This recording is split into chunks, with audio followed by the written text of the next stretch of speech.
decent enough offensive game. We're in good shape, but the communication with Red's really off ball. I think we did go after Curry, got out of his hands. Knowing who we're rotating to and off of wasn't the best, especially in the second quarter. Gave the lead back.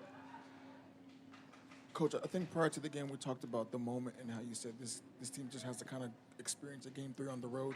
Having gone through that, can you talk about just the overall experience for them in this moment, in a hostile environment, a loud crowd, everything going on? I think we handled it fine. Obviously, built the lead early.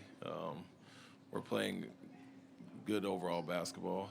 So, they did what they did, went after Jalen quite a bit, and he made the right play, and everybody was making him pay from there. But to your guys' point, the defense, the let up and letting certain guys shoot it, rotating the non-shooters out of those blitzes was really what allowed them to get back in the game. And so I don't think it was a problem as far as handling it. We got the lead and just didn't maintain it and let them back into 3 at halftime.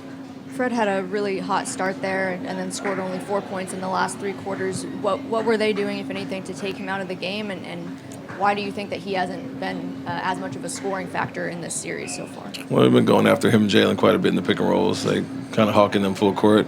When they do put 2 bodies on the ball, we didn't do a good enough job making them pay tonight. As you saw, I think we were 19 for 48 in the paint. That's not good enough.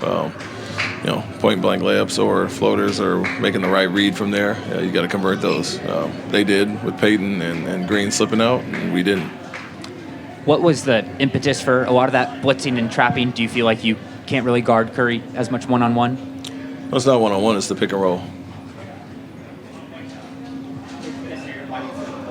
Is the way you want to go about that? Yeah, we've gone after them quite a bit and make the others have to beat us. When they have certain lineups out there, it's favorable to force it to the other guys and make them beat us. I think Peyton hit a big one tonight when they were up 1, and that's a gamble we're going to take at times. But something we've done quite a bit is gone after him, and it's obviously worked out well enough, and they haven't scored over 100 in a few games.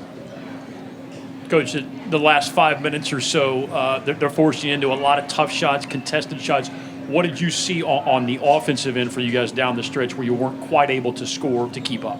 Yeah, they upped their physicality on defense, and then when we did have the good looks, like I said, we missed a lot of point-blank stuff at the basket, little floaters and some layups, and so they did what they did all game. We did what we did all game, and Peyton and some of their guys rolling out made plays, and we didn't.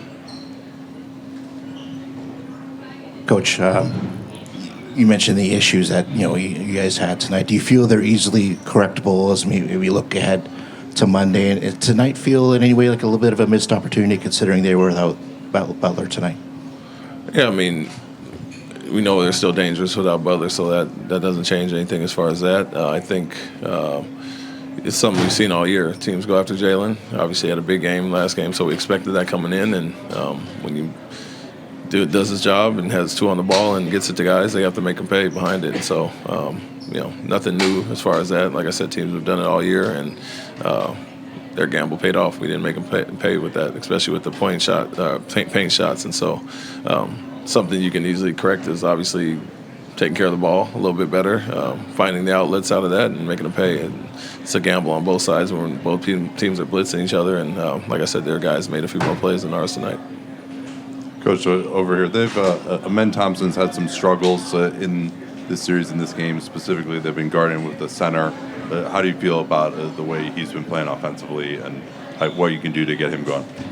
Yeah, he was one of the guys that missed quite a few, easy opportunities tonight.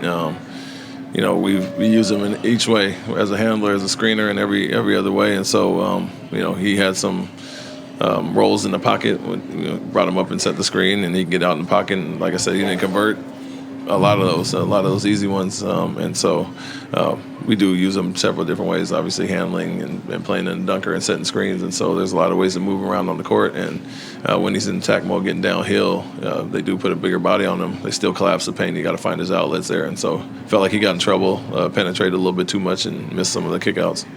The Warriors ended up with an advantage in second chance points tonight. You didn't play this double big lineup all that much. Do you feel like that might have helped to combat some of the rebounding issues? No, I think that was a big thing for sure, that they beat us in that area. We were up 3 at half, and they had the lead as far as that, and I think it was 16-4 overall, second chance points, and so area we can't get hurt, and there was a lot of their wings crashing, so it wasn't as much I wouldn't say Looney or their big bodies. It was a lot of wings coming and crashing, so do a good job scrambling, making them miss shots, and we got to come up with those rebounds and stops. Thank you.